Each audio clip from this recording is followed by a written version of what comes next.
Shadow of the Erdtree added 39 new talismans to the expansive library of the base game. These talismans, which range from upgrades to extant ones to entirely new creations, vary in efficacy and utility, and I'm going to explore each of them in this video. From the beginning, I set myself the challenge of trying to find at least one positive thing to say about them, because it's easy enough to just dump on some of the biggest flops and stinkers.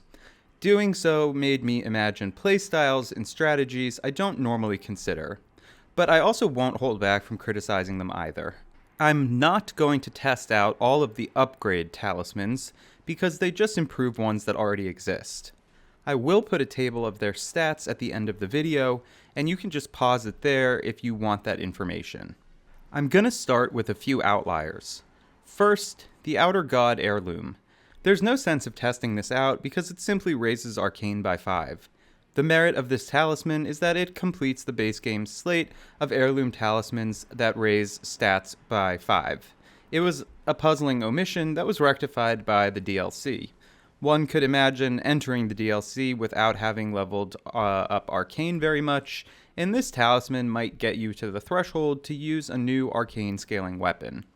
The Talisman of All Crucibles is another one that I'm not just going to test out on screen because it combines the other Crucible talismans, so it increases the efficacy of rolling by adding a few iframes, it adds 7 iframes to backsteps, and it removes some extra damage if you get headshotted or critically hit. The penalty for this talisman, however, is greater than the sum of its parts.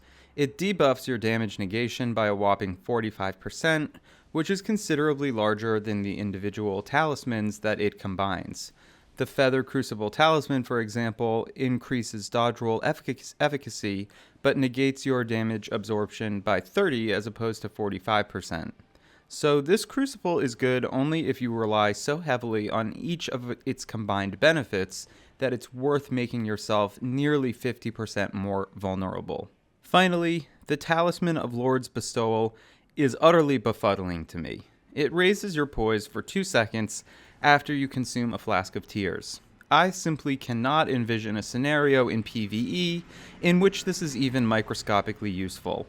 I don't play PvP, but in racking my brain for even a whisper of a point for this talisman, I figured that it's conceivable that in PvE, you might use it to lure another player into attacking by purposefully healing, poising through their attack, and then swiftly counterattacking.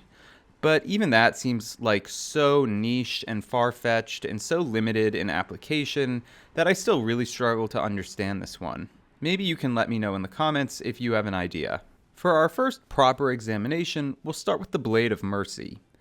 This raises your damage after critical hits. More precisely, it's going to raise your damage by 20% for 20 seconds following the crit. The trouble with this talisman is that there's only so many times you can get a critical hit in a fight, so there's a pretty hard ceiling to how much mileage you're going to get out of this talisman, at least in a boss fight. Maybe out in the world, if you're doing a lot of backstabbing, that could be a different story, but in boss fights, kind of limited. If you really optimize a poise-breaking build, it can be useful. Impaling Thrust does a ton of poise damage, and it can stance break Rellana in 4 hits. In this base fight, we can see my damage is roughly between 1970 and 2000. When I equip the talisman, you can see that the damage has indeed risen, and given how often I'm able to get off critical hits, it hastens the end of the fight by a notable amount. It really shines when paired with other talismans like the Ritual Sword Talisman, boosting your damage by 10% at full health, and the Shard of Alexander, which greatly boosts weapon skills. As you can see here, this build just absolutely evaporates her health bar. So all told, the Blade of Mercy Talisman has pretty narrow application, but it can be effectively used alongside others to create a posture-breaking or backstabbing build that maximizes the frequency of critical hits. Up next is the Blessed Blue Dew Talisman, one of the most difficult to scrape together anything nice to say about. The talisman gradually restores HP, but it does so at such a glacial pace as to be almost imperceptible at medium to high vigor levels, and these are precisely the levels you're likely to have attained by the time you reach the DLC and are therefore able to acquire this talisman in the first place. In this footage, I showcase it fighting Mesmer. I allow myself to get hit once at the beginning of the fight, and even after not getting hit a single additional time, by the conclusion of the fight, the health deficit is still not fully closed. It's hard, therefore, to envision the utility of this talisman in a normal playthrough. Nonetheless, I've imagined a few specific circumstances. One is for challenge runs like RL1s, where your health bar is going to be so low that the 2 HP per second you regain is going to constitute a much larger portion of your total health bar. To demonstrate this, I had the FP do talisman on as well, which is from the base game, and you can see that the smaller FP gap appears to close more quickly as a consequence of its lower total value. A second is as a complement to the Ritual Sword Talisman, which, as I said before, buffs your damage when you're at full health. A challenge with the Ritual Sword Talisman is that a flask will often bring you just shy of full health, and to get the buff, you're then going to need to waste an entire flask on a fraction of health recovery. The Blessed Blue Dew Talisman could, in theory, be a solution to this tiny gap. But I had to stretch my imagination pretty far for these idiosyncratic examples, and all told, it just doesn't seem like a very good talisman to me. The Dried Bouquet Talisman raises your attack power when a spirit summon dies. The buff is 20% for 30 seconds post-mortem. I again struggled to think of how one 20% boost would justify occupying precious real estate in your 4 talisman slots. But then I came up with the idea that if you could use a spirit summon that comprises multiple figures and then stagger their deaths at a fairly constant pace, you could accumulate a steady repetition of the buff. So I started playing around with summons like the Mausoleum Soldiers, the Great Shield Soldiers, the Radon Soldiers, the Mesmer Soldiers, the Demi-Human Ashes, and analogous gank summons. I started off trying this out with Radon, but quickly ran into a problem. If you engage Radon, he focuses mostly on you, and they stay alive too long for the strategy to really work because at least one of them has to die. If you let Radon focus on them, conversely, he annihilates them super quickly, certainly nothing close to a rate of 1 every 30 seconds. I tried a bunch of times experimenting with various different group summons, but none of them could even make it out of the first round. So it was essentially a complete failure with Radon. I then figured that perhaps he was just too tanky for this strat, and decided to head over to Romina, who is much squishier.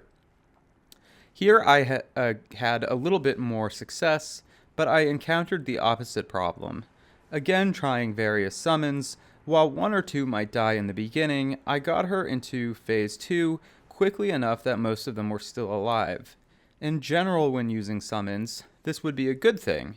But again, the way to optimize this talisman would be through a sort of trickle of controlled death, so them all hanging around is just as bad as them all dying right away.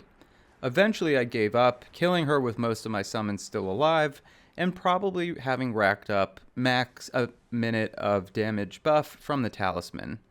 It has occurred to me that since I've fought Shadow of the Erdtree bosses so many times now, I just know her moveset a little too well, and it's kind of hard to force yourself to intentionally get hit once you settle into the rhythm of the fight. So it's possible that on earlier playthroughs, the fight could last longer, giving the Spirit Summons strategy a better chance to flourish, but not really a success in this run-through. Next up is a new favorite of mine, the Retaliatory Crossed Tree Talisman. This talisman increases attacks after rolling and backstepping by 17%. Here, the talisman interacts with the damage mechanic that not all people may know about, which is that there is a difference in damage output depending on how quickly an offensive maneuver follows an evasive one. Because one typically evades and counterattacks simply based on the visual cues on the screen, it's easy not to notice the damage disparity. If you follow a roll with an immediate attack, you actually deal less damage than if you allow a second or two to elapse between the roll input and the attack input. You can see here that the damage for a retaliatory attack is 1074, but a standalone attack is dealing 1160. This talisman allows you to close the gap between the two, in fact, going beyond that and surpassing the gap. With the talisman equipped, my retaliatory damage has risen to 1258, higher than my standard damage. This is a phenomenal alteration to combat, because you win whether you counterattack or do standalone attacks. In fact, if anything, it encourages even more rapid, aggressive gameplay by rewarding retaliation. This is a talisman that allows those who have mastered boss timing down to the second to extract extra damage in exchange for the legwork they've put in for that mastery. A great addition that I really like. The fine Crucible Feather Talisman adds 7 iframes to the backstep maneuver. One backsteps by pressing the same button one rolls with, but minus any directional input. With the talisman's addition of iframes, backstepping is elevated to a much more effective means of evasion. Personally, I don't really use backsteps because I tend to keep my character in motion almost constantly, so consciously disengaging from that motion in order to pull off a backstep requires an active cognitive intervention that's never really felt worth the effort to me.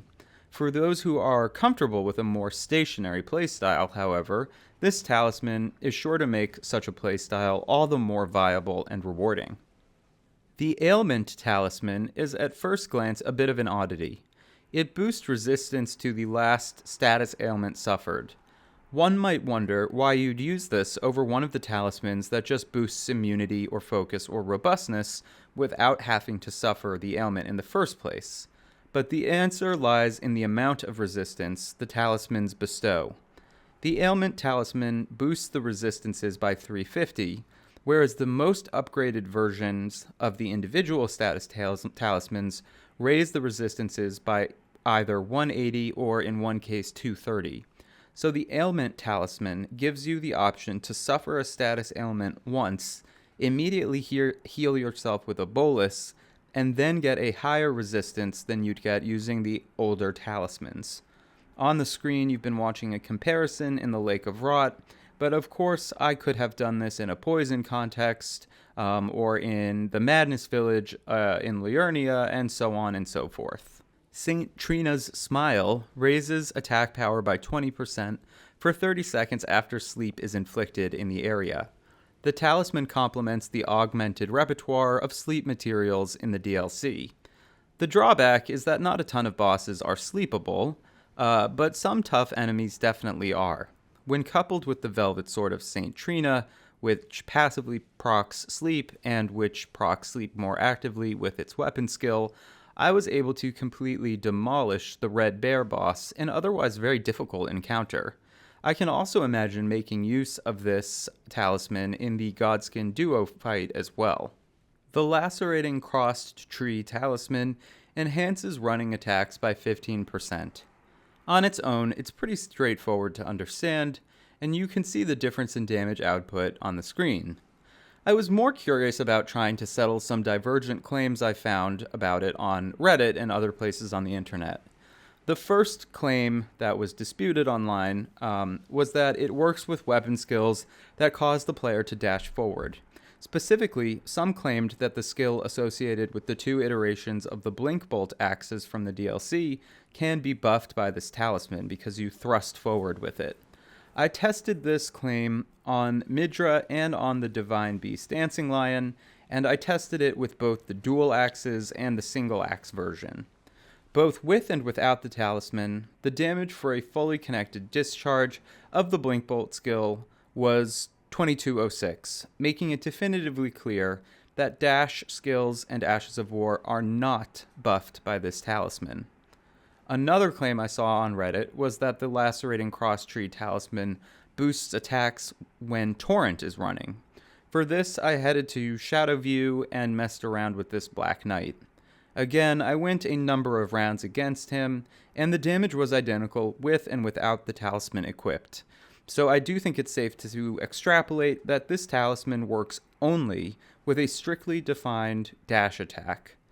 I don't really see myself doing all that much dash attacking, so this talisman isn't of much use for me, but perhaps in PvP, which, like I said, I have little experience with, dash attacking may be a more prominent playstyle. Aged One's Exaltation raises attack power by 20% for 30 seconds when Madness is procced in the vicinity. Now, in PvE, Madness isn't that powerful or useful a status infliction, as a lot of bosses are immune to it. I understand from stuff online that it's a bigger mechanic in PvE, but like I said, I don't have a lot of direct experience with that. However, it's still possible to take advantage of this talisman for a huge spurt of initial damage output. Let's do a few points of comparison here. I'm first fighting this NPC without the talisman or any kind of madness infliction. A regular attack is a bit under 600, and a guard counter is nearly 800. But if I start the fight using Howl of Shabriri to give myself madness and then equip the talisman, I get a double benefit. The Howl boosts your damage on its own, but then the talisman is going to add another 20% on top of that, a huge boost that turns your initial attacks into absolute cannons.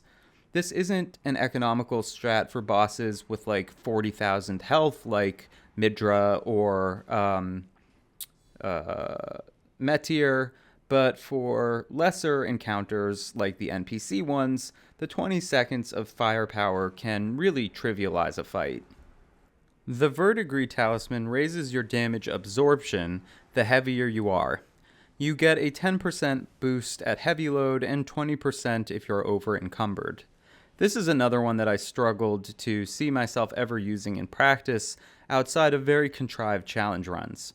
That being said, in the spirit of something positive to say, you can definitely build a tanky playstyle around this talisman that lets you trade hits with pretty remarkable efficacy. The strat here is to put on the best, heaviest armor you can and use extremely heavy, high damage output weapons. When you couple this talisman with the Dragon Crest Great Shield talisman, you get an incredible amount of defense.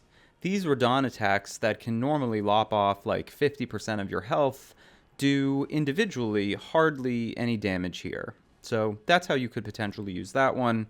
But in any given day, if you're just playing the game, probably not one that's going to be super useful.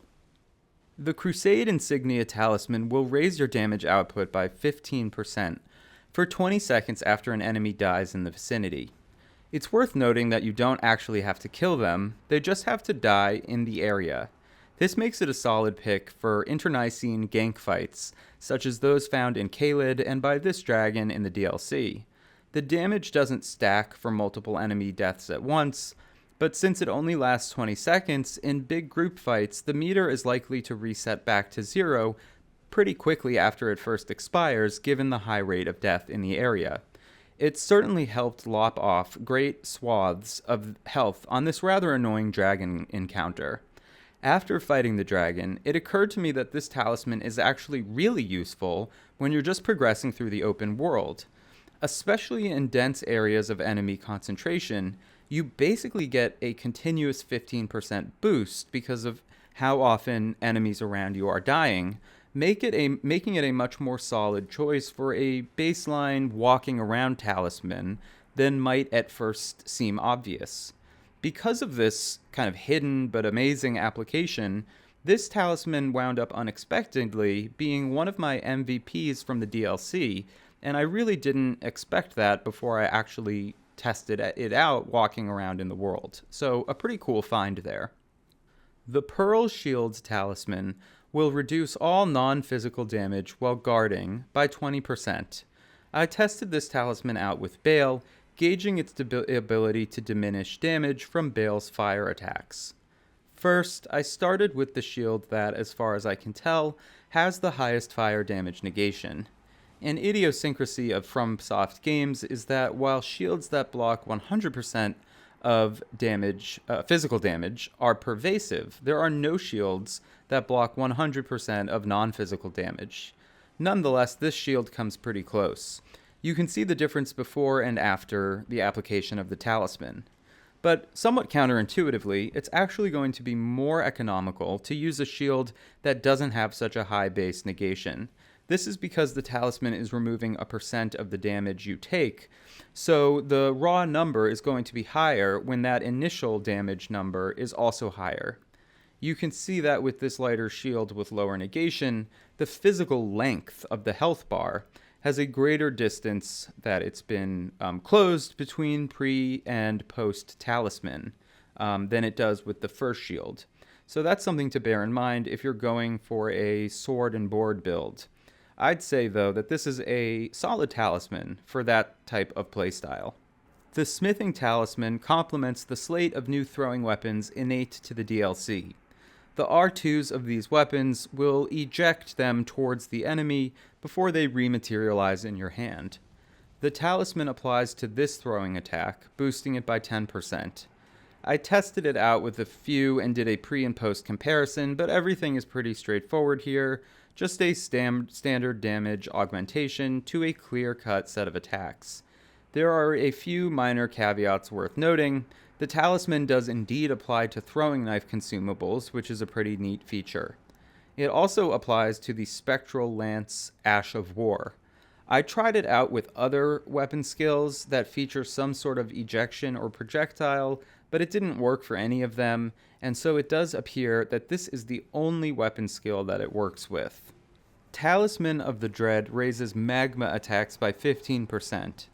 This includes a host of spells, incantations, and weapon skills. I'm not the biggest fan of magma spells, but to be fair, I also really haven't given them much of a chance, and I was impressed by the performance of some of them when I played around with them against Metier. I didn't bother doing a before and after comparison here because between the huge range of spells and skills I tried out and the wildly variable damage, depending on whether she remained in place long enough to absorb multiple hits, doing a comparison wouldn't be remotely edifying. Instead, I'm just showcasing the kind of damage you can do. The really attractive feature of this talisman for me was its application to weapon skills, some of which are really cool and devastating. Among others, it works with Blasphemous Blade, one of the most OP weapons in the game, as well as the Magma Blade and Magma Scale Sword. The Shattered Stone Talisman raises the damage of kick and stomp attacks by 10%. Its main application is to certain moves of the Dryleaf martial arts weapons novel to the DLC, but it also applies to certain weapon skills that stomp, like the Hoarfrost Stomp, the Deadly Dance, the Divine Beast Front Stomp, and the Poison Flower Blooms Twice. This part of the talisman is easy to grasp and quite straightforward, but what took a little bit more experimentation was figuring out what other talismans it stacks with. This is because some kicks come from R2 attacks, while other kicks come from jump attacks, and others still are weapon skill attacks like we just listed out, each of which has its own extant damage augmenting talisman. It turns out that these do indeed tend to stack. So, for instance, my base damage with a jump attack against Radon was typically 848. With the Shattered Stone Talisman, the jump attack rose to 932. With the Shattered Stone Talisman and the Claw Talisman, the jump attack rose again to 1072. Likewise, with no talismans, the Poison Flower Blooms Twice did 1248 damage provided that you got the entire attack off. With the Shattered Stone Talisman, that damage rose to 1373, and when you also add the Shard of Alexander, the damage increased yet again to 1579. You can also pair the talisman with the Gravebird's Black Quill armor, which boosts jump attacks by 10%. With the Shattered Stone and Claw talismans applied while wearing the armor, jump attacks damage increased to 1180 from the original 848. So the real power of this talisman comes from the myriad ways its damage increase can be paired with other methods of output augmentation. The two-handed sword talisman is another very clear-cut talisman that boosts damage by 15% when you two-hand the weapon. It's a fantastic talisman for a pervasive form of combat, and it's probably the talisman from the DLC that I now use most often. Since it's so intuitive, I wanted to use this venue to test its stackability. First, I wanted to see if jump attacks would stack with the addition of the Claw Talisman. First, it was indisputable and unsurprising that the two-handed talisman on its own increased two-handed jump attacks, just as it increased ground attacks with two hands. Adding the Claw Talisman, I did indeed see another damage increase, so it does appear that the two-handed talisman and Claw Talisman do stack for jumping attacks, which is fantastic. What is a little idiosyncratic about this talisman, relative to many of the others, and mind you, not in a good way, is that it does not input the damage output of weapon skills at all, and as you can see here, the damage of this katana's skill is identical with and without the talisman. Overall, it's a fantastic talisman, but I do think it should raise the damage of weapon skills by 15% as well. The Enraged Divine Beast is a talisman you get for trading in the Dancing Lion's Remembrance. It boosts the power of storm attacks by 10%. While the description is quite straightforward, once again, I was more interested in stackability. We can see the clear increase before and after we don the Enraged Divine Beast talisman. After subsequently adding the Shard of Alexander into the mix, I did indeed see another damage increase, so it appears that the Enraged Divine Beast talisman and the Shard of Alexander stack with each other, which is fantastic. The item description of Rellana's Cameo was, for me personally, confusing as hell. In layman's term, what this talisman does is to take weapon skills that you hold down before releasing and then endow the skill with a buff, provided that you hold it down without immediately discharging it. The most obvious example is Unsheath, which you first need to hold down by pressing L2. You unleash the attack by, while your finger is on L2, subsequently pressing either R1 or R2. You can do this second move almost simultaneously to the L2 move if you want to get that attack off immediately. But if you hold L2 for about a second while equipping Rellana's Cameo, you're going to get an absolutely insane damage boost of 45%.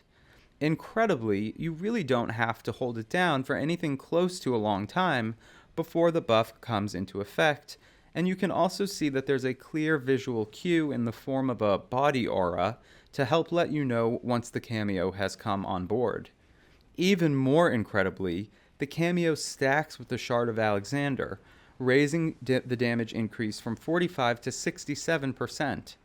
Unsheath is one of my all-time favorite weapon skills because I love katanas, and Unsheath lets you easily break posture with katanas, which otherwise are not so great for stance breaking. So now that I have the Cameo, my katana builds can be even more deadly, making this one of my top 5 talismans from the DLC. Last, we have the Arrow's Soaring Sting Talisman, which increases the attack power of arrows by 8% and the distance by 50%. We can see the damage increase plainly here, but it's worth noting in this example that with or without the talisman, the damage is higher at close range than at distance. Keep this in mind as we do comparisons and experimentation. Where things get a little more opaque is with how this talisman stacks with and interacts with other talismans. At first, it's relatively transparent. I'm going to add the Arrow's Sting Talisman from the base game, and as expected, I'm going to see a further damage increase. Next, I go to swap out the Sting Talisman for the Sharpshot Talisman, again from the base game, which increases precision-aimed shots. So to clarify, I now have the Arrow's Soaring Sting Talisman from the DLC and the Sharpshot Talisman from the base game equipped. I again appear to see a damage increase relative to when I was only using the Arrow Soaring Sting Talisman. Where things got really confusing is when I tried to use all 3 of them together. On my first try, not only did it not increase the damage, it actually appeared to decrease the damage at mid to close range. So, thoroughly confused, I went to find another grave bird, and suddenly, at a distance, the damage increased to a whopping 812. I waited for it to approach nearer, and I again got in the 630s, which, as before, was a decrease from the high in the 700s when I just had 2 talismans on. I tried this out on 2 more Gravebirds and got the same result. Incredibly confused now, I reset everything by resting at the Grace, figuring that perhaps this weird 800 distance damage was simply due to me starting with that first Gravebird at too far a distance on my initial attempts. I removed the 3rd talisman, shot the Gravebird from a closer distance, and got 770, which was a new number. When the Gravebird got closer, I got 580, yet another new number. So I honestly have no idea what's going on here when you combine the 3. The damage is just all over the place. It's possible it boosts damage at farther range but somehow decreases it at closer range, but it's going to require further experimentation, and honestly I just can't be bothered to do that right now. I mean, I have a job, so... That's it for the unique talismans, and as promised at the beginning, I'm going to throw up a chart here of the DLC talismans that simply improve the efficacy or duration of extant talismans from the base game, and you can hit pause if you want to study it in more depth. I got these strats from Fextra and haven't independently verified them because, again, this video took a long time to make without also checking a billion additional talismans, so I apologize if I'm mindlessly replicating any errors in those stats here. All told, the talismans from the DLC are a mixed bag, with some truly fantastic additions like Rellana's Cameo, the Two-Handed Sword Talisman, the Shattered Stone Talisman, the Retaliatory Crosstree Talisman, and more. There are also some real stinkers, like the Dried Bouquet, the Blessed Blue Dew Talisman, and the Talisman of Lord's Bestowal. Let me know in the comments what your favorite and least favorite DLC talismans are, and as always, thank you very much for watching.